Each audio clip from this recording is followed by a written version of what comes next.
Welcome to Film Strip. These podcasts are spoiler-filled as we discuss the plots, characters, and themes of the films in review. All content used or discussed in these podcast episodes is the property of the respective owners and used under the Fair Use Act, Section 504(c)(2), Title 17. Welcome to Film Strip. I'm Lindsey. I'm Ryan. I'm Ron. And we are here to talk about Breakin' 2 Electric Boogaloo, starring Lucinda Dickey, Adolfo Shabadoo Quinones, Michael Boogaloo Shrimp Chambers, Susie Bono, and Harry Caesar. Directed by Sam Furstenberg, released in 1984 on a $3 million budget, grossed over $15 million at the box office, and, quote, cult classic. Doesn't really sum this one up. Let's get into it. Let's start with Ron. What's your background with this movie? So, I couldn't tell you if I've ever seen Breakin. I think I've watched it once.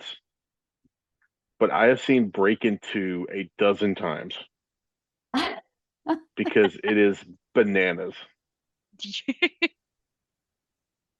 And it was one of those ones that I sought out just based off of the name, because even in the 90s, the ridiculous sequel Electric Boogaloo was already a thing on like film websites and message boards and stuff. So like when it would pop up on Showtime or HBO or whichever one had it, I'm like, yeah, I'm there. I'll watch it. And I saw it the first time and I was like, okay, I'm just going to watch this every time it pops up. Because I was like, is that the girl from, well, we'll get to where I recognize the girl from, but yeah, I've seen it a bunch. I kind of dig the movie, and I'm super pumped to talk to you about it because, weirdly enough, Breakin and Breakin 2 were a phenomenon. I'm really glad that you said you didn't think you'd seen the first one, because I don't think I have either. I think you broke a little bit for a minute there. Did maybe I did. No. I mean, like mentally, I thought you were like, yeah, yeah. I don't think I did. I saw this one for the first time yesterday or the day before. It's been within the last few days, just for this podcast. I'd never seen it prior to it being brought up, which is why I was like, yeah, let's do it. Love a good new movie. And I honestly didn't know that it was about dance. So there's that. I probably should have inferred that based on the title, but here we are, pleasantly surprised. But so, that's short, sweet, my background. Ryan, what's your background with this? I did not know this movie existed until we started talking about it like a month or two ago.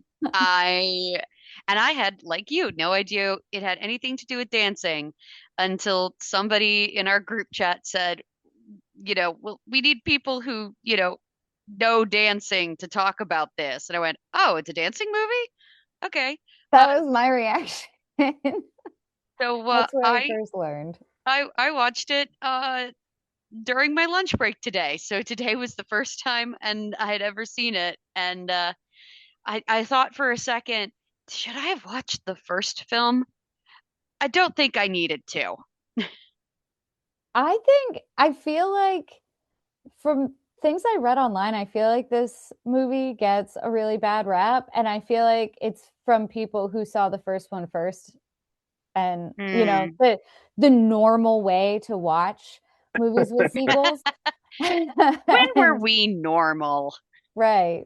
I'm glad that I watched this one first. I'll say that. I know I also have not seen the first one from beginning to end, but I did watch a few clips of it on YouTube as research for this. But we're not here to talk about the first Breakin'. We're here to talk about the second. So yeah, nobody really cares about the first Breakin'. Everybody cares a lot about Breakin' 2 Electric Boogaloo. Do they really? Probably not. Well, I mean, even when I was trying to pull it up, even the first Breakin' didn't show up as like on the list of movies. Only Electric Boogaloo did. So Honestly, what a great name for a sequel, though. Breakin' true, 2, Electric Boogaloo. true Yeah. story. I kept going. I was singing Electric Avenue in my head, but I kept changing it to Electric Boogaloo the whole time. Now it's stuck in my head. I blame you, Ron. Now, there was a song called "The Electric Boogaloo" from the '70s Yes, that's true. that But I that don't did know. inspire. It inspired the dance that would become the Electric Boogaloo, which they briefly mentioned in the movie, Huh. which is Did not know that. not, which is somewhat related to Breakin', but not. Uh, it's more leg based, where Breakin' is more like upper body based. So, Hmm. but it's all kind of the same thing because it ends with you spinning on your head on a piece of cardboard. And opens Well, with a lot of hand movements. yeah. Yes. I'm really interested to get into this movie. I'm even more interested, Ron, to see how you wrote a plot summary about a movie with maybe 2 sentences worth of plot. So please regale us. Thank you for saying Okay. that. Okay. Have you ever seen a black and white musical movie? Specifically, I'm thinking about one of those ones that stars Mickey Rooney back before he became a creepy old man and was only a creepy child with adult eyes.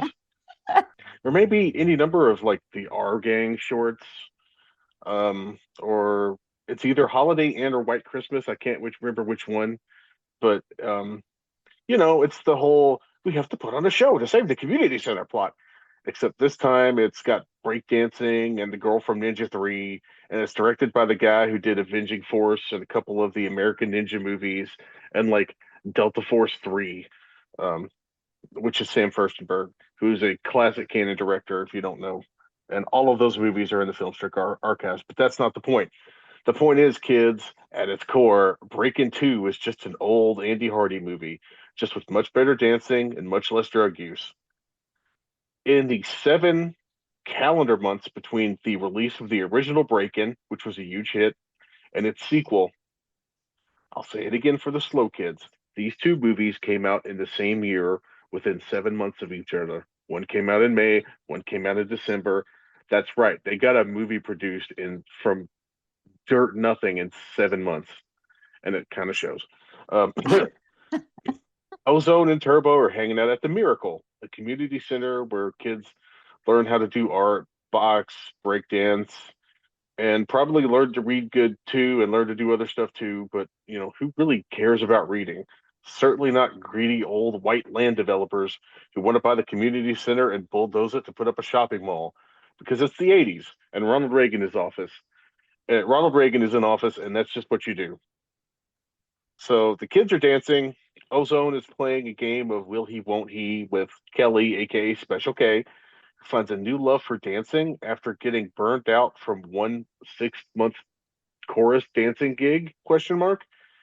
Apparently, you can get burned out on a job in 6 months. That's your dream job and pays well enough that you have a very nice apartment and or house in Los Angeles. Anyway, Turbo is trying to find love with a local Latina girl who may not speak English but speaks the language of dance and is a regular at the Miracle. The gang is still getting into the occasional scrapes with the electro rockers from the first movie, but the big plot lines kind of boil down to two different things. Will Special K go off to Paris to pursue her dream of being a real dancer? And will the gang get enough money to save the community center? Fattening up this movie's very thin runtime are a whole lot of dancing routines, a whole lot of fashion critiques, and some pretty good broad comedy facial expressions from Shabadoo and Boogaloo Shrimp, who I know they have human names, but they will never not be Shabadoo and Boogaloo Shrimp to me. Thankfully, this all comes to a head after Turbo falls down a flight of stairs while running away from some angry construction workers who were there to destroy the building. The gang bust him out of the hospital and take him down to the big climactic celebration fundraiser event, which a local news station just happens to pick up as a human interest story, which turns the whole thing into a telethon, but without Jerry Lewis crying. Even the Electro Rockers, their nemesis, agree to a truce with the Breakin' crew, the TKO gang, and join in on the fundraising fun. While the gang doesn't quite get the money together immediately, they raise enough of a stink to get popularity on their side. And that forces the evil developer not only to save the building, but to chip in $10,000 towards their fund, as the dancing and singing and the rapping by Ice-T help make up the rest. Well, except for the last 20,000. They just can't go over that final ending hump. Then, thankfully, Kelly's parents come, who admire their daughter's determination and come around to her way of life choices. They write a check for $20,000, save the community center, and people break dance all over the place as credits roll. Beautiful. Well done. Jinx. Well done. Actually, that was more plot than I expected. So it really did take like a lot of like it had a lot of like 1990s tropes that we saw growing up. It's like you put it up like save the community center. There's a will she won't she romance. There's another romance in the background. There's some where the girls angry don't like each other. the girls don't like each other. There's a love triangle question mark, which no, That but was confusing. that that that was a plot that didn't part of the plot that didn't really go anywhere. Yeah, but I don't even know the other girl's name. It was Kelly, and then the girl who I guess was going with Ozone at some point and still He went likes with him. Ozone during the first movie, I believe, and they broke up. Question mark. Okay. Oh, that helps. Something like that. Are we That- wait, have none of us seen the first Breakin? I have not. If I did, it was so long ago. This I really do not is remember it. this really is a tunnel visioned review of Breakin' Yeah. 2 with zero But prior, but I thoughts mean or like feelings. in truth, with what plot we have, other than maybe this quote unquote love triangle and the other dance gang, what else could we possibly learn from the first movie You that do wasn't kind of, already kind of figured out as we yeah, went you do along? get the picture as it is easy to pick up as a Yeah. standalone movie without having seen the first. And I mean, the other guy, the electro rockers are bad because they're dressed all in black. Yeah. Mhm. Yeah. And they they drive wear a spray painted car, Yeah. And drive under they wear bridges to have dance headbands. fight. And they wear headbands.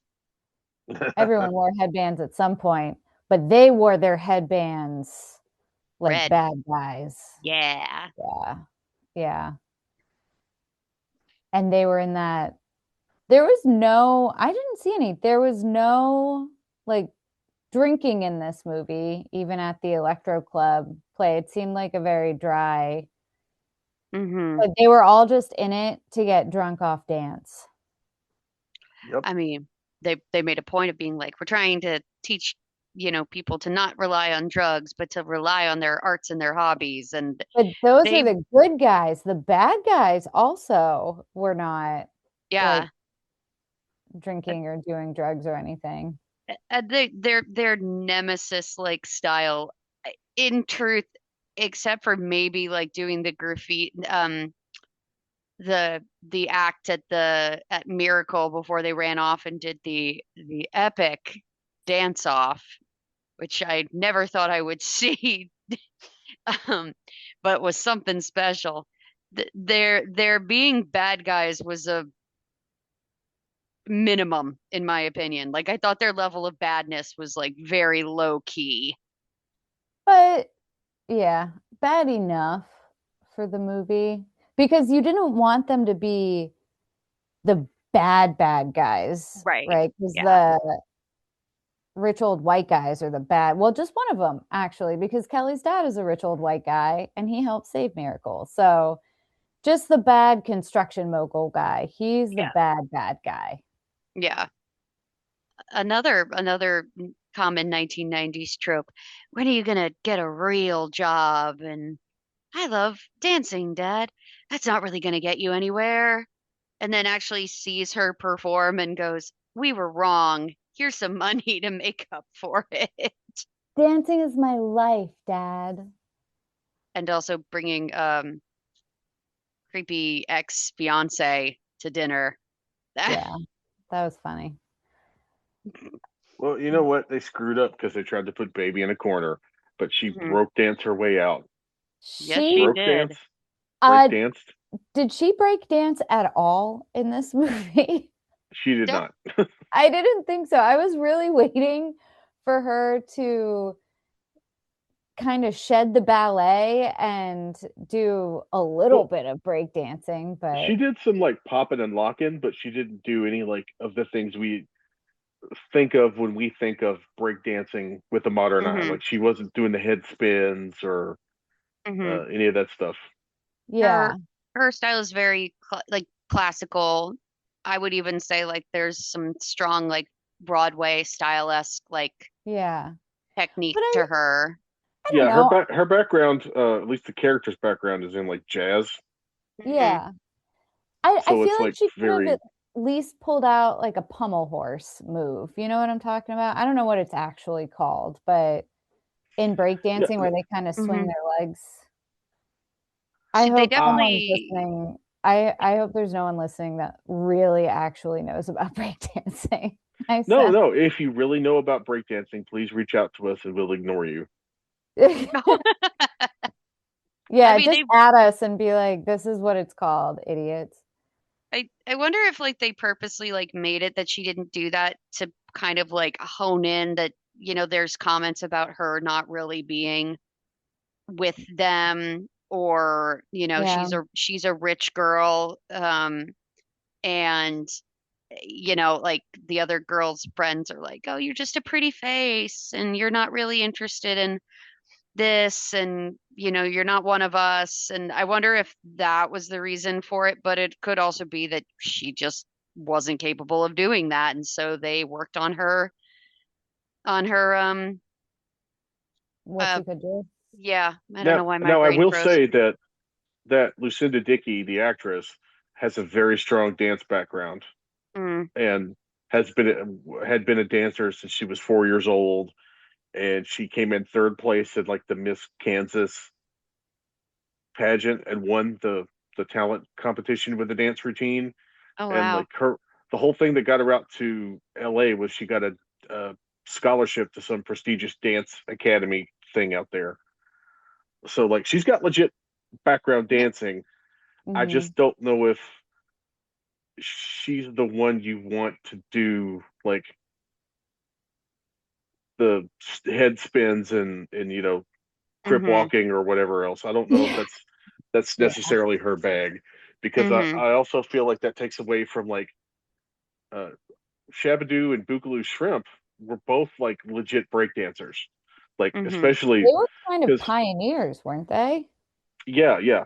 Boogaloo Shrimp especially because like Breakin' the first movie was based off of a documentary about that kind of LA street dance scene, breaking and entering, and mm. he was like one of the people featured in that. Him and Ice-T both were heavily involved in that, and kind of um so the whole genesis of the movie is that Menachem Golan was walking down the boardwalk at Venice Beach, and he saw breakdancers, and like he talked to his kids about what this was, and they were like, "Yeah, this is the cool new dance thing." And then he got involved with that documentary, and then it was like he saw, as he did with so many people, Chuck Norris, Michael Dudikoff, Sho Kosugi. Menachem Golan looked at Boogaloo Shrimp, and he was like, "I could make 20 to 30 million dollars off of this kid," Mm. and like built Breakin' around him and Shabadoo. Yeah, I But mean like specifically, like Boogaloo Shrimp was the guy because he was a little dude and he could do all the crazy spins and His rotations and stuff. Yeah, his dance scenes, his dance numbers were my favorite and hmm in the whole movie. Anything that he was in was really good. And a few of the scenes that I watched from the first movie that he was in. I feel like some of his dance numbers that I saw from the first Breakin were way more polished. Like they were better. They just looked really cool. Versus this one, with the exception of the room spinning dance. That was my absolute favorite scene. That's such a fabulous scene. And you know how that came about? Music videos? That spinning room is the same spinning room that they used to shoot A Nightmare on Elm Street. Oh, really? Really? Yes. Like literally the same room. They just jacked it from that set. Yeah, they just rented that, whatever that appliance is, and like that's why if you look in the background of that scene, you can see Freddy's glove is hanging out in there. Oh, I didn't even notice that. Yeah, it's part of the background decorations. Yeah, and it's there because it's a little nod to Nightmare on Elm Street and the production team of Nightmare on Elm Street, who they're like, yeah, we have this crazy revolving room. You want to use it? And Menachem Golan's like, yes, please. Let's all do some bumps together and celebrate this business deal. That's so cool. The fact that you brought up, Lindsey, that like the scenes that you did see from the first film were way more polished than this. Definitely knowing that because I also saw that this was done 7 months after the first film. That makes sense. And that's kind of why I think that also kind of aligns with the fact that the plot was kind of like a, patchwork of popular like tropes at that time. And also some of the acting scenes I didn't think were that strong either. I felt like they were focused strictly on doing the dancing because they always had like large groups and doing the choreography, and they weren't really focused on the acting part. Because it would be like 10, 15 minutes of like dancing, and then you'd get a little break of the plot, and then you'd go right back to what you were doing. But the dancing on the ceiling dance number I thought really stood out. And as cheesy as it was, I also did kind of like the I I I did kind of also like the hospital room dance, mostly because that was great. I felt like that and the tango dance were the two dances where I think at one point they went, this is probably cheesy already. We're just going to give into it. I think the only thing missing. Go ahead, Ron. They made the Rock and Roll High School of breakdancing. They did, actually. Yes, they did. The Rock and Roll High School of breakdancing. Which is crazy. And if you look at, Michael Chambers, Turbo, and Shabadoo were both like street dancers, but they did completely different types of street dancing. Shabadoo was more of the locking type of dancing, which is why you see he's got all those cool upper body moves where he rocks his head around and does crazy stuff. And Chambers was more of like what would become like a traditional break dancer. And both of them were like super involved and like had already been like kind of involved in like dancing and choreography. And it's funny because if you look at like Michael Chambers' career, he's the guy who did the dancing for MC Scat Cat in the Paula Abdul Opposites Attract video. Really? I had no idea. That's one of the best music videos of all time. That's a fun one. And he was also in the video for the Sugar Ray song Fly. Him and Shabadoo were dancers in the Lionel Richie All Night Long video. And crazy, Michael Chambers was the person who was the Urkelbot on Family Matters. Oh my gosh. That's so cool. That is so cool. Good for them. Man, I loved that TV show. Yeah, but it's crazy, and all of it from dancing. And he was also one of the robots in Bill and Ted's Bogus Journey when they make the robot Bill and Ted. The good robot evil. The good robot Bill and Ted, not the evil robot us's. The evil robot Bill and Ted. I the it is kind of you as the movie progressed, like you could definitely like tell the difference in their breakdancing styles, and even those that did breakdance as well, they all had a little bit of a uniqueness to them, and I did like that that kind of got seen in the movies. And even some other very interesting styles of like dancing and kind of a combination of the two is kind of cool. I was thoroughly impressed by the amount of dancers that they got for this film. Yeah. I eventually got to this point where I felt like this particular town, only dancers lived on like one side of this one side of the city, and the rest were just cranky old rich people that were had nothing to do with dancing or the arts. I mean, isn't that just like a general description of Los Angeles? Okay. Yeah. Because this is Or shot in LA. This is an LA movie shot in LA. Mm-hmm. Which I know we were going to bring this up. The costumes were Yes. they were, in my opinion, a treat. Like there was everybody was just dressed so like I don't want to say ridiculously, that's not the word but like there's such a strong essence in every single outfit that was picked for these characters. You could and they kind of took up some of the scenery too. Like you could not notice them. it was like a West Coast punk and funk. Yeah, I like that. It was because East Coast punk very different Hmm. Hmm. than what they had going on Hmm. in these costumes. But I agree, they were so fun. There were there were a few times Kelly wears this pair of shoes that kind of look like wrestling shoes. Hmm. You know what I'm talking about? Like Yeah. the Hmm. lace up wrestling shoes. They weren't the full lace up, but it did remind, I mean, I the 80s were before me as far as high school goes, but there was a big trend when I was in high school in the late 90s, early aughts of wearing wrestling shoes. Like everybody wore wrestling shoes to school if they could get their hands on a pair. So we're just waiting for that trend to come back around, is what you're telling me? I think so. Wrestling shoes and bowling shoes. Those were the two big ones. And the bowling shoes were special because you had to steal the shoes from the Yeah. local bowling alley and then wear Here them to school.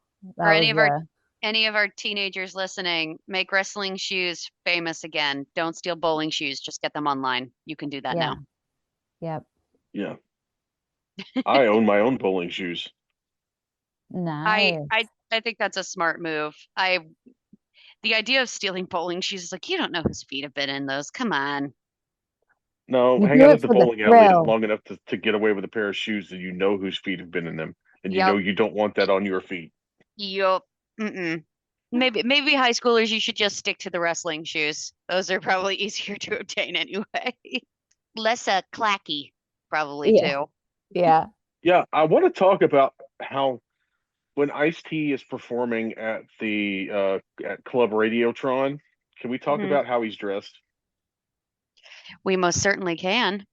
He looks like if Rob Halford was in Mad Max, and he is playing the a very early version of like new metal because it's Hmm. rock and roll fused with rap because there's heavy guitars, there's scratch, record scratching. He's rapping over top of it, and it's always been Ice-T has been like was the first guy to like really push for like a rap rock fusion because he made his money as a rapper, but he also played in a whole lot of metal bands in the 70s and 80s, and Hmm. he was and is super into metal music, like especially like Judas Priest, Pantera, that kind of stuff. Hmm. So Hmm.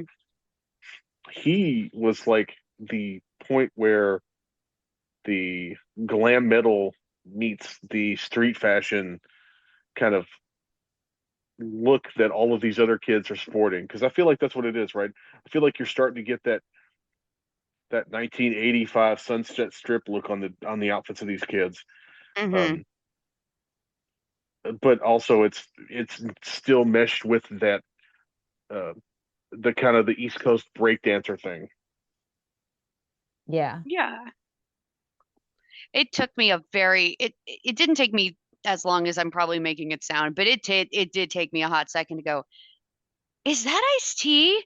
Because I'm so used to seeing him, in other shows, and he just looks so different from how he like kind of dresses these days, and even before then. So I was pleasantly surprised. I didn't put it together until the very end when they actually said Ice-T. Mm-hmm. Up to that point, I was just like, that guy looks familiar. Yeah. And then they solved that mystery for me at the end. Yeah, wasn't Ice-T in all of the Breakin movies? He was in the original documentary, the Breaking and Entering documentary. He was Hmm. in Breakin. He was in Breakin 2, and he was in what was There's a potentially third going to be one. Breakin 3, but they retitled it to Rappin', Yes. and he was in Oh, Rappin'. all right. Yeah, and wildly enough, Breakin' was like the last movie that MGM put out for Canon Films. Hmm. And Breakin' 2 was one of the very few movies that TriStar put out for Canon, because not too long after this, they all ran out of money. Even Ouch. though this was also a very big hit, you know. Um, I mean, on the one hand, it was kind of clever. Like if the first one did so successfully, if they were even going based off of advertisements, you know, it wouldn't have been very long after the fact you would have started seeing like posters and advertisements and things like that for this film. So people were like, "Oh, I love the first one. Let's go see the second one." So, Yeah. yeah, that's it's interesting how quickly they were able to get it turned around. I mean, hmm. that's not a huge surprise because it's canon, but it's also kind of a huge surprise that you get the movie from blank page to in the can and in theaters by December. Like not just done, like it started to show up in theaters in December. Hmm.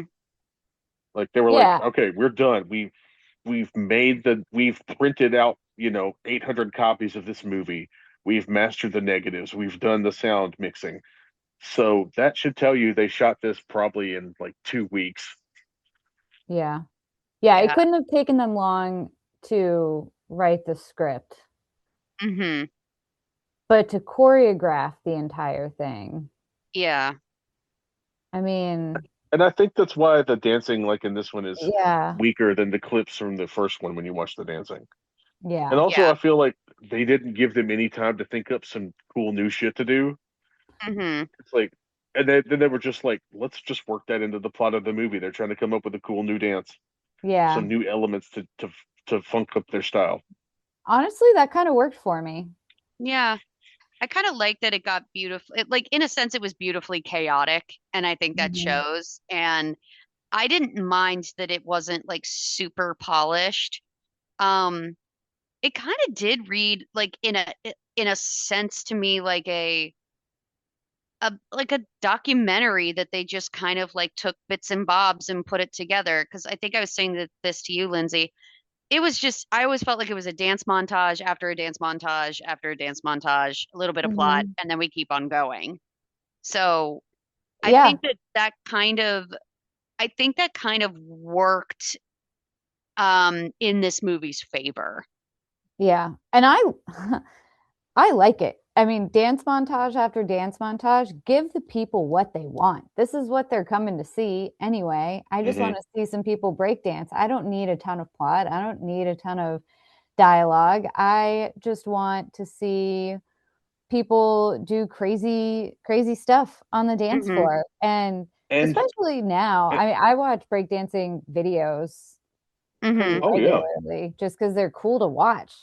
Have you seen airwalking? That's wild to me that that's people can insane. do that. Yeah. Yeah, it is pretty cool. And I mean, if you want to watch like, it's not like we don't already have like several dance movies like that have already existed at this point. And some of them do lean more into the drama of the plot and everything. So I actually kind of just liked that I could just kind of just turn my brain off a little bit and not worry about the plot and just enjoy the dancing that was happening in front of me. Mm-hmm. And the fact that every dance scene has 15 people in it makes it all the more interesting. And it's wild because if you've ever watched any of the other Sam Furstenberg movies, like that's 100% his thing. Like it's just like we're just going to give you just enough plot to get to the stuff you're here for. So like Revenge of the Ninja, they jump to ninja fights really quickly. Ninja 3 is one of the craziest movies that you'll see. And it's also another starring role for Lucinda Dickey, just Okay. FYI. Yeah, the American Ninja movies, he jumps right into the ninjas stuff. Avenging Force, they just lean really hard into the action scenes. And I feel like whoever did the second unit for this is the guy who probably did all the dance work. And I would be really curious to see if it was somebody with like a dance background or if it was somebody from an action movie background. Because the way the dance scenes are shot, even the friendly ones kind of look like they're going to devolve into a fist fight. And and the specifically the clash with the electro rockers, I'm surprised it doesn't break out into a fist fight because it looks like they're about to dance fight from Zoolander. Like that's definitely where Ben Stiller got the idea for breakdance fighting. Yes, absolutely. Yeah. I mean, that's fair. Like it was staying pretty chill. And then at one point, I think it was Ozone like slammed a guy into the top of his car. And I went, oh shit, this is when we're actually going to start like punching people. And then they were like, never mind, we're leaving. And I went, oh, okay, I'll see you in 30, 45 minutes from now. Bye. Yeah. Yeah. Yeah, we'll see you at the club. Yes. It's like the West Side Story dance fight in the new West Side Story movie could have been as good, but it was not at all. Are you saying you didn't like and I know that I know the answer to this. Are you saying you didn't like West Side Story, the remake? No, and if you want to hear me talk about how much I don't like West Side Story, you can go back into the archives and listen to that episode. It was probably one of those where it ended up being not as bad after we talked about it, but I still don't love it. It's okay. And you can find a whole lot. You can find a whole lot of Sam Furstenberg stuff in the Film Strip archives, and it's completely my fault. Because one of the things I told Jay before I even started doing the podcast was I wanted to do the American Ninja movies. Those are good ones. And then we did all of the original Enter the Ninja, Revenge of the Ninja, Ninja 3, all like 5 or 6 American Ninja movies. I think there's 6. I think we did all of them. So, check those out if you want. And then we also did Invasion USA and its quasi sequel, Avenging Force, which is another Sam Furstenberg joint. But you replace Chuck Norris with none other than Michael Dudikoff, who probably should have been in this movie too as a dancer. Oh, I might have to go watch that one. Michael Dudikoff. It's pretty good, I gotta say. He's not bad. Okay. All right. I appreciate his style. I appreciate let's give us all the cool stuff. Like you said, give the people what they want. And if you're not going to focus on the plot, you should do it on the other thing that people are here for, and that is the dancing. You know what? I feel like the only thing I really was missing, and maybe I just missed it, so you two correct me if I'm wrong, but I feel like they missed an opportunity in the hospital dance scene for like a funny butt moment. Oh, yeah. Yeah. I mean, I think they replaced it with a dead man rising from a dead guy rising from the dead from dance. I expected a little funny butt, but there was no funny butt moment.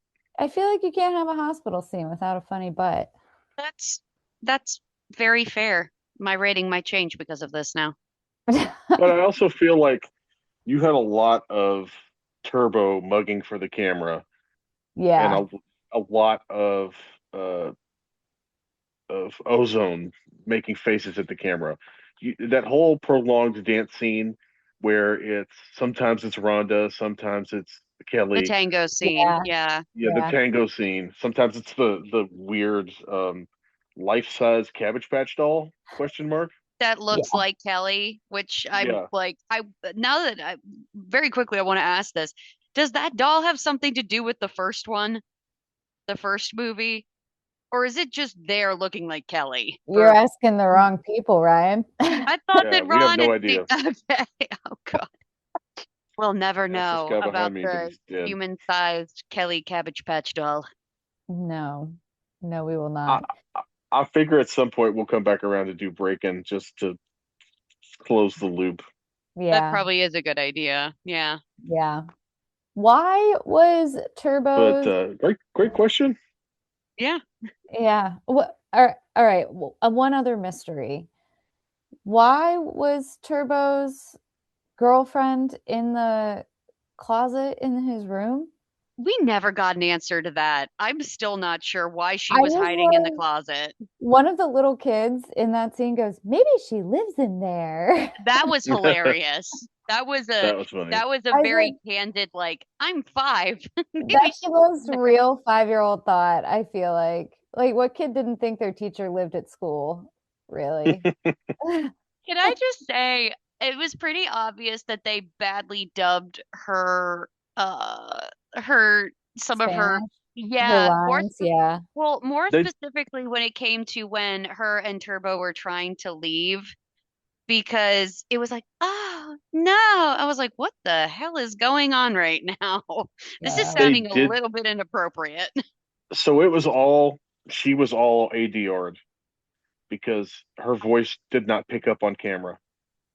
She was so like Hmm. quiet that they couldn't hear her. So they just Oh, had somebody dub her voice. Is this like the third movie that we've recently talked about where we've learned that that certain actors were dubbed over, like they were Lena Lamonted?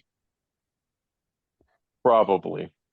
yeah, because Clue, we talked about that. And there was another one we recently talked about where we found out that voice that actor was dubbed over or actress. So this is like the Yeah. third movie. I feel like Clue wasn't as obvious. This one was pretty Oh, obvious. it was pretty obvious, yeah. No, I don't Yeah, think we and ever found out about the why she was hiding in the closet. Hmm. I assume it was some sort of like makeout session. And she was Or oh, sorry, you finish and then I'll give my suggestion what it I might was be. gonna say she was either there for a makeout session or she was like gonna try to sneak him out to get him to the thing before anybody found out he was laid up in the hospital. My theory is if he's been there for like a day or two, they might have told her that, visiting hours are closed. And Hmm. so she hid in the closet because no one would notice if they were like, oh, she's left. Which technically would be correct then, Lindsay, if the little girl's like, maybe she lives there. She's been living there this whole time. Just for a day. If only Tom Cruise had come around to talk her out of the closet. Tom, Ah, man. What else? What other questions do I have about this movie? Oh, Can we you know talk what? about the fact? Sorry. Yeah, we can, Ron. What were you gonna say? Can we talk about the fact that at one point they have a street scene where they have at least 150 people all dancing? that's what I Yeah, was saying, that everyone on that side of town, everyone is a dancer. Like everyone that's waiting for the callback is living in that town. And then everyone else on the other side of town is a rich, cranky white man, for lack. So are you yeah. saying like you know how New York City has like the special housing for artists? Are you saying that's like the LA version is like here's the neighborhood of dance? That's Um, kind of what the vibe was, because I mean, it really does set the precedence that this entire neighborhood or this entire part of town, everyone is a dancer or an yeah, artist of some sort. because they're just like going down the street and the mailman starts dancing, and Yeah, Yeah. people little come old out on their porches. ladies. Hmm. Yeah, We have pregnant women doing high kicks at the hospital. It's, we have people coming back from the dead. yeah. It's like if the zombie virus was the dance virus, it's infectious. That's funny because I was sitting here thinking, yeah, they're at like Gene Kelly Memorial Hospital, and the community center is at the corner of Centuries Hmm. Boulevard and Busby Berkeley Way. Yes, I like that. I don't know. I don't know why I had zombie virus. Oh, I know why, because Resident Evil Because The dead Requiem is guy. coming out. Well, I'm because ready for a new video game. there's a movie called Dance of the Dead with Robert Englund. That's why. Oh, I do love Robert England. I might have to go watch that. It's not good, but it's Oh, you know. I don't. It's Robert England. You have to try. Yeah, that's true. That's why I watched it anyway. See, there you go. You're like, I'll find the good in it. And I don't know if you did, but it's my turn, I guess now. Robert Englund was able to eat some good craft services, and I'm happy for him. You know, that good for him. Let him live his best life.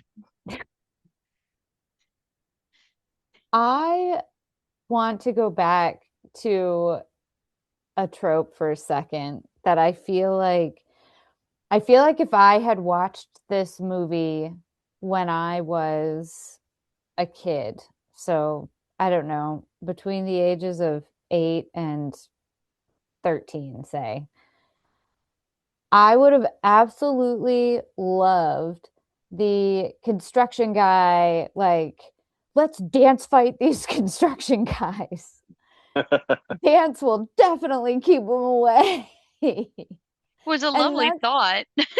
this is where I actually looked this up because a lot of these construction guys looked like they were the same guys that were in the Ernest Goes to Camp Yeah. Oh my God. construction scene.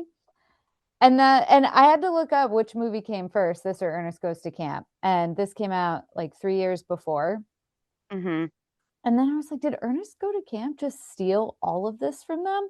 It's a very similar plot. Like Hmm. like rich white guys trying to destroy this camp that troubled teens and boys get to go to like heal for the summer and learn how to do real productive things. And then the boys all band together and they, it's like a whole montage of how they get back at all these construction guys and this mogul. You know, with the fact that again the dancing continued to get infectious, and at this point, they've like infected a hospital and all these other like they've infected a neighborhood.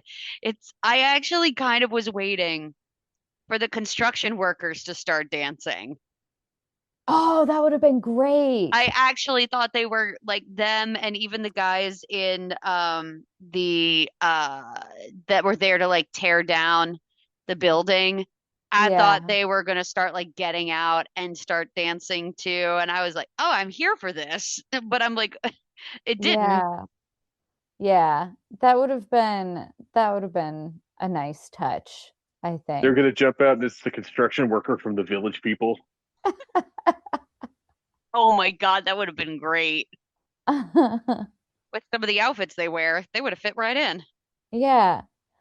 Well, let's talk. I mean, because that's very close to the final number in the show. I mean, there Hmm. was there was a lot going on. They had, and I mean, I guess they had put it on and they had set it up as like a full variety show to raise money, which I also like the raise money montage. You got to have the Hmm. classic car wash, lemonade stand, I love the guy up etc. there with the spray can. Yep. Also, just being like, this is my job. I'm just going to keep adding to it. Yep. Yep. But the full finale, the costumes, I like the costumes. I was surprised when they all came out in the black and red because that was the Electro Club colors, Hmm. right? I'm remembering. Yeah, maybe it was like a peace offering. I don't know. Yeah, because they did kind of join in at one point. But it's also kind of hard to say because like Ozone wore quite a lot of black as well and red when you think Yeah. about it. So Yeah. but then they come out at the very end in like the very bright, like rainbow sherbet colors, as I lovingly call it. Yeah.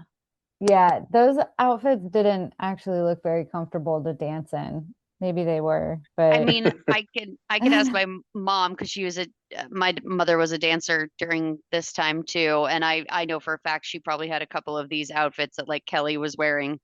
I don't recall her ever mentioning that they were comfortable. It was just kind of what you did. But So, actually, what so I will say, what style of breakdance did your mother do? oh, all of it. I mean, you met my mom, Linz. She totally screams a break she's dancer. actually, yeah, she's really into crumping these days, though. She picked that up. She picked that up about 10 years ago, and Mhm. it's like her Mhm. version of Brazilian jiu-jitsu. Like this is her. This is how she lets off steam. I knew somebody was going to make a crumping reference, but I I didn't know Yeah, was it was going to waiting be for in this my context. chance. you got it. I was waiting for my chance. Oh my God. I'm so glad I was able to do that. We would have asked for it to be edited in. We could have made this happen, but it came naturally. But Oh, even better, I got to make it in the context of Ryan's mom as a dancer. oh, she's gonna love this episode. I She's gonna hope be she like, listens "What to the it. hell?" at the very end. Oh my God. He's, Uh, I she's will just also. gonna he's just gonna send Lindsay a Will Smith gif. Keep my name out your mouth. Oh, I thought you. No, but yeah, probably. Oh my goodness. Oh, that's hilarious.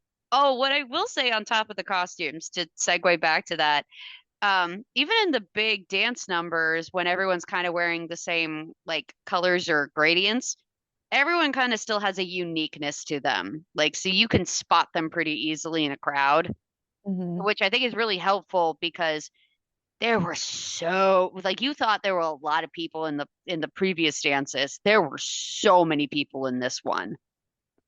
Yeah. Yeah. There's I always some kind of like good flair that makes somebody recognizable Hmm. of yeah. the people you're supposed to recognize anyway. Yeah, and it's easy to recognize Ozone because the camera just does so many close-ups of his face. Hmm. Because he So makes weird Well, expressions. he does make weird expressions.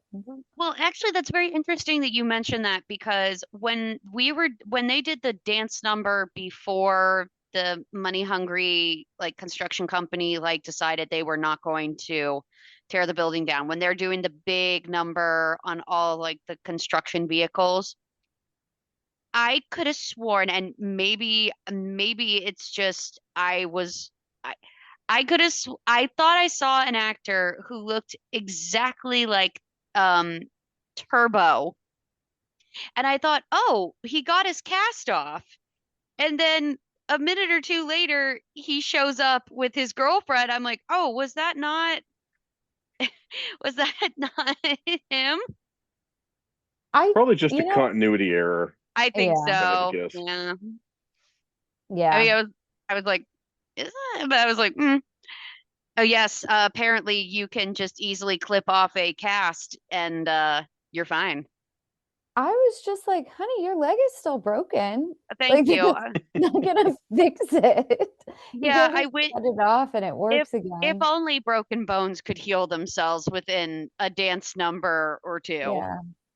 Yeah. You obviously don't believe in the power of Breakin, You're right, and I it don't. shows. I I should know. maybe if I crump like my mother did, But I will be able to. See the future. You just have to tap into the power of the electric Boogaloo, Indeed. which was yeah. I apparently inspired by the ridiculous way that Goofy walks in Disney cartoons. Is So, it really? hmm Huh. Oh Ryan, my you're God. a The perfect Breakin' encyclopedia. the Goofy movie suddenly, like the last Eye to Eye, is suddenly making a Yes. lot of sense now. Do the Yep. perfect cast. Yeah, Yep. Powerline dances just like Ozone mm, in a Goofy kind of movie. has Powerline in a kind of Goofy has the movie. same hair too, when you think about it. Does. that's true. Have Is we done that Powerline movie? based off of No. Oh, no, I don't think he is. I'm looking it up though now. No, we have not. But Gorge Maxie. We should do Goofy movie. I'm shocked we haven't Yep. done that one yet. The Back in Leaning my day. Tower of Cheese. Oh, as we brought up in Too Fast, Too Furious. Yep. Okay, he's based off of Michael Jackson, Prince, and Bobby Brown. So unfortunately, I do not see Ozone listed here at all. Yeah, But but where did they get their movie? A lot of Ozone stuff is like lifting Michael Jackson They outfit. did like a little like an ode to Michael Jackson Oh during yeah, the little kid did. yeah, little Michael Jackson, I think they called him. Doing a little Thriller. So cute. And he had the Kids are cute. full red leather thing on. Yeah. Yes, the Thriller outfit. Yeah. Yeah. I wish my Goofy impression was better because I had a whole thing about him like the next time I see Ice-T, I'm gonna have to shank him. You've got to start with the yuck. Oh, yuck. That's your in. I think that's like kind of like I think naturally I bet for voice actors like that's the word that gets them into the like accent or voice, so to speak. I mean, Lindsay, when you have an accent, sometimes you have like a phrase or a word that will like. Oh yeah, I have a word for British accents. It's mirror. Mirror. Mirror? Oh yeah. Into it. But because then after that, I don't know. French is just you pretend you have to just like poke your lips out the whole time. What is my go-to French word whenever I have to? I can't remember off the top of my head. No, it's Zale. So there, but it's Zale. Yeah. Yeah. It's a good one. Anything with like an ER, an RE usually, or a TH is what will help me out. But one of the things in the Breakin' and Entering documentary is they literally do a march to save Club Radiotron, and then like march to the mayor or something, and like do a big protest thing. So they just like, so they're like, well, we're out of ideas, so let's just do that for this one and make it a community center. They took the documentary and basically copy and pasted for the sequel. Yes, for the second movie when they don't have ideas, they're like, we can just do that. Because we didn't do it for the first movie, so we've got some free. It's for kids now. It's free. It's free real estate. I was very grateful though that at least in the club, like the lighting was perfect, so I could tell people who was who because I think I've watched so many like early 2000s films where it's like, please somebody turn on a light. I'm begging you. Oh yeah, that really dark filming. Yeah. That is a Fantastic Four BS. Yeah. This movie was well lit and very bright and easy to see. So they did everybody had like a distinct outfit, personality, aesthetic to them, which you would think with the amount of people that they had in it would get bogged down, but I don't think it really did, which was, I think, fantastic. I appreciate that the director and the choreographer and the costume designers like took the time to make everyone let their personality show and be unique. Which actually does work when you don't have time to perfectly choreograph and clean these big numbers. Just let everyone have their own personality when they do kind of similar steps. Yeah. And I mean, they had such a unique cast of actors in it. I would say probably Kelly was the one that when you kind of describe her as the most, for lack of a better term, vanilla in comparison to everybody else that you see. She's very vanilla. And I know she has like the big dance background, but I think because she was dancing in such an uptight style, just as is her background, it looked, and I think it was supposed to look out of place with all of these break dancers, but it didn't look like she ever really loosened up and did fun things. But she was a lovely dancer, great flexibility, you know. Mm-hmm. I But thought maybe she would like blend it in a little bit more just because, there's another movie and I feel really bad that I can't remember. It's not just dance. It's Save the another, Last Dance with Julia Stiles, yes, where where she's a she, ballerina yeah, and Mhm. she's auditioning for why Juilliard. yes. And she kind of like She adapts. learns hip hop. Yeah, she learns hip hop, but it changes her style up a little bit. So I thought at some point maybe we would see that, but Mhm.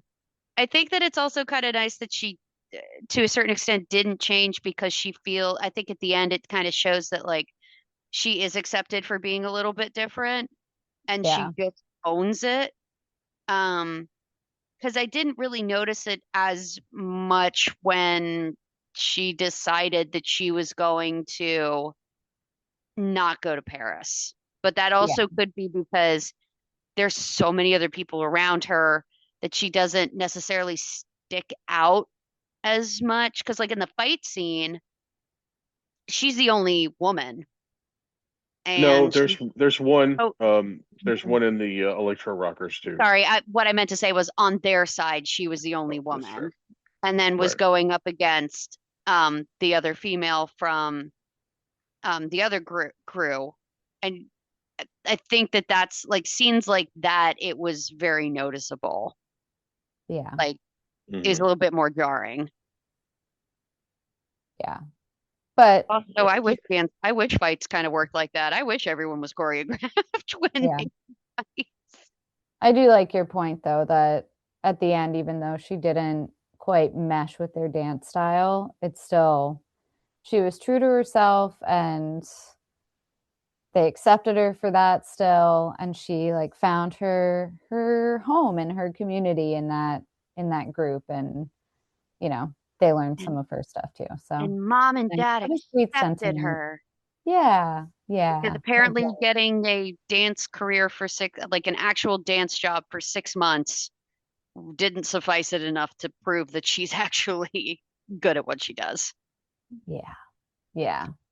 Get triggered a little bit, Lindsey, when they were like talking about like, oh, do you have something lined up next? And it's like, no, not yet. I've been auditioning and I haven't heard anything. And they're like, oh, we'll call you. I got a little triggered when I heard that. I was like, oh, that hit hard. Yeah, I'm sure it hits harder too for people who do it for a living Mm-hmm. and like rely. I mean, she didn't wasn't relying on it for money. I'm sure her parents would have helped her out if Mm-hmm. she needed it. But, you know, it's still I'm sure it still sucks to be out of work. I mean, it sucks to be out of work anyway for 6 months, I'm sure. I I remember like when I lived in New York, like getting up 4 o'clock in the morning to be there for like an audition call, and they didn't have an efficient way to do it. And I kid you not, this happened at least 3 out of the 5 times I auditioned. You would put your name down on a piece of paper, and you would walk away for a bit, go get a coffee or something, come back. Some jackwagon that decided to show up at 9 o'clock stole the list and they started fresh. And instead of being at the very top of the audition list, you would be at the bottom and Ooh. auditioning like 7, 8 hours after you had shown up. But I also remember I was overhearing an actor who was on tour, who was just finishing up with an on tour job. They were like, yeah, I'm trying to find something because I don't have anything lined up. Because if I don't, then I'm going to be out of work for a couple of months and I'm not going to. And so just like that part of my life in that opening scene, I went, oh man, I remember those days. Yeah. I Yeah. don't miss. Yeah. But it's tough. Arts Tough is a gig tough to world. keep, Yeah. yeah. Well, on that note, I think we've covered all we needed to cover and so much more on Breakin' 2 Electric Boogaloo. So let's get down to final thoughts, recommendations, and popcorn ratings. Ryan, let's kick it off with you. So as stated, I didn't see the first movie, but I'm kind of glad that I didn't. I kind of like that I could go in and see this film, and I'll probably make my way back to seeing Breakin' eventually. Um, I I wasn't sure exactly what I was getting myself into, but it wasn't very long for me to figure out that I was going to be able to just kind of like kick back and just kind of turn my brain off and just watch people dance. And it just continued to get more and more uh cheesy in a sense. If you're coming here for the plot, you've come to the wrong place. But if you're coming here to see some, an opportunity to see some incredible dancers, some interesting styles of clothing, and just overall beautiful chaos, I think, as I said earlier, I think that you guys will really enjoy this. I can understand why this could be a cult classic. I think I will, if this movie pops up again, I will definitely be watching it. I'm going to give this a, I'm going to give this for me, and this is just because I don't always eat a lot of popcorn. I'm going to go with a medium popcorn, but I'm going to do it that it's the cheesy style popcorn. Like it's that Ah, perfectly like little over the top, but you keep going back for more. And kind of in a retro like cardboard container because I like old style like 90s because I feel like that would be something that I would definitely buy if I went to the movies and saw this again. Ron, what about you? Ooh, I gotta go with a large popcorn. I had a good time with ridiculous movie. The outfits are so fun. The dancing is really fun. It's not polished or as polished as the first movie is, from the clips I've seen and what I little I remember. Um, but there's something to be said for just like the pure enthusiasm that they all seem to have approached this with. The fact that they all seem to be really game to do whatever they need to do to get a laugh or to do something cool. Um, the few inspired scenes they have, like the dance in the rotating room, the hospital dancing, all those are really fun, and they just kind of wear they just kind of wore me down with like good vibes and positivity and love of dancing. So I'm gonna go with a large popcorn. I think it's a lot of fun. Um, it's a meme, but it's the kind of meme that's a good meme. So, what about you, Lindsay? I was not expecting this to hold my attention. I was expecting to finish it because I needed to talk about it. But before I knew it, the movie was 30 minutes over and I was locked in. And I think a lot of that has to do with what you mentioned, Ron, which is just that Sam Furstenberg style of just throw all the cool things at the audience and they'll enjoy it. And I definitely enjoyed it.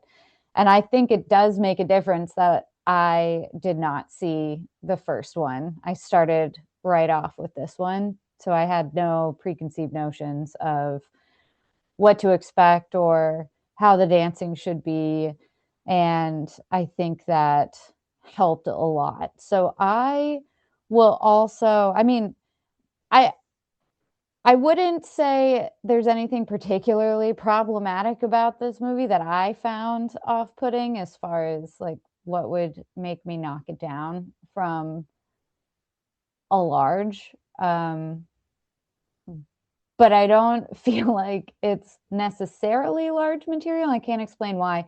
I'm going to give it an extra medium. It's like the secret Starbucks like menu, like an extra. Yeah, it's an But extra I dig medium. it though. I dig it though. You like But it, you took a yeah, medium and you stole somebody's a little bit of somebody's large popcorn in there.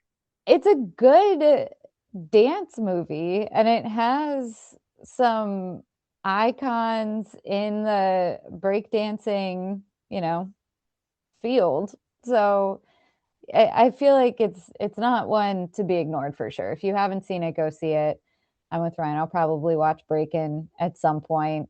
I started watching a little bit of it just before this podcast and just didn't finish it. Have time to, not because I wasn't interested. And yeah, I would recommend it. So, fun movie. Give it a watch. We've got a medium, a large, and an extra medium. So So it balances out to an extra medium. yeah. All right. Well, with that, everyone, thank you for listening. You can find us and follow us on social media at FilmstripPod. We share announcements about upcoming shows as well as other fun content. And please don't forget to subscribe and share the show. Bonus points if you leave us a positive review, as it helps other people find our podcast and it makes us feel really good about ourselves. Until next time, thanks for listening to Filmstrip. Thank you for listening to Filmstrip. You can find more episodes on our website, filmstrippodcast.com. The Filmstrip theme music is produced and performed by Frozen Lake 121. All content used or discussed in these podcast episodes is the property of the respective owners and used under the Fair Use Act, Section 504, C2, Title 17.